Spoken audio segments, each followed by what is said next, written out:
In a previous video, I showed what a typical Tokyo neighborhood looks like.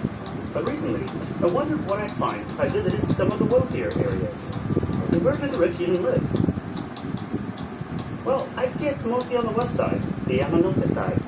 It's geographically the upper areas of Tokyo, and where you would traditionally find the upper class. The east side is called Shikamachi, which conveniently is geographically lower, and, you guessed it, where you would traditionally find the lower class. This is where my wife's family comes from, and where we own a home. For the purposes of this video, I went to the west and largely avoided the skyscrapers, as they're honestly not as fun to look at from the ground.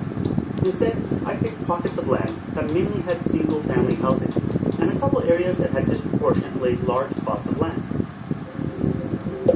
One of the best examples of this is Danan Chofu. It's based on the Garden City movement created by Ebenezer Howard, a British urban planner. The man who is said to be the father of Japanese capitalism was inspired to try the concept in Tokyo, so he purchased and developed Danan Chofu in 1907. While garden cities were developed with the ideal of having a classless society, in reality what happened was that they became rather exclusive areas for the wealthy. Danan Chofu is no exception. And just a note, I'm specifically talking about the Sanchome area located in Ota Ward. It's easy to see from the sky due to its distinctive radial pattern. In Danan Chofu, they have minimum lot sizes, which partially explains why you'll see larger homes than normal. Plots need to be at least 165 square meters, and buildings no taller than 9 meters. Apartments cannot be built, nor can row houses with more than 4 units.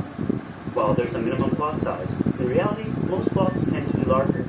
One reason for this is if you're sitting on a plot of land that is 300 square meters, you wouldn't be able to split it into two, since both halves would only be 150 square meters.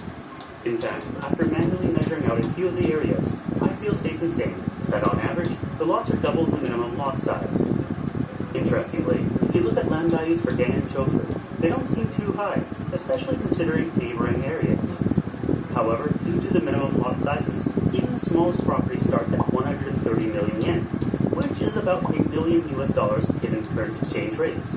Keep in mind that this is the starting cost just to get the bare minimum of land without any buildings. So you basically have to be a millionaire to own a house here, just like in Vancouver and Toronto now. Neighborhoods outside of Danan Chofu allow for much smaller lot sizes and have less restrictions, which makes the land more valuable. A great example is Jiyugaoka, which is one train station north. This lot is selling for 63 million yen, which is about $500,000. It's only 62 square meters, which is much smaller than the minimum of 165 in Danan Chofu, but the land per square meter is worth 27% more.